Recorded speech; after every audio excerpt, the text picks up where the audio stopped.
तपाईँ गृहमन्त्री हो कि कन्टेन्ट क्रिएटर? मलाई इच्छा छैन यहाँ कसैको लागि स्टन्टबाजी गर्नलाई, आफ्नो देशको सेवा गर्न आएको। चलचित्रको नायक जस्तै कहिले एयरपोर्ट, कहिले कता, कहिले उता दौडिरहनु भएको थियो पुरै क्यामेरा बोकेर। र राति एयरपोर्टमा आफै गएको त्यसलाई स्टन्टबाजी भनेर भन्नुहुन्छ भने यस्तो स्टन्टबाजी सबैजनाकोबाट चाहियो आफ्नो नागरिकलाई सेवा गर्नलाई।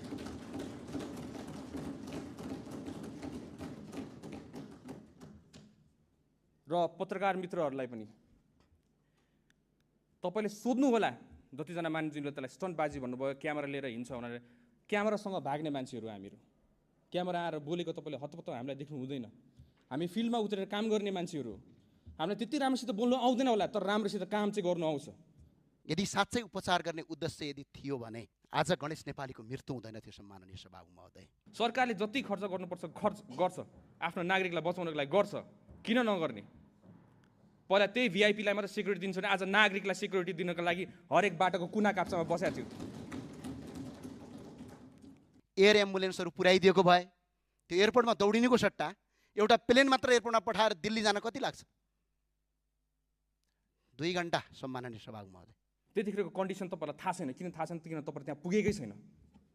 डक्टरसँग कन्सल्ट गर्नु पर्यो, कुरा गर्नु पर्यो। डक्टरहरू हामीले उता इन्डियन साइड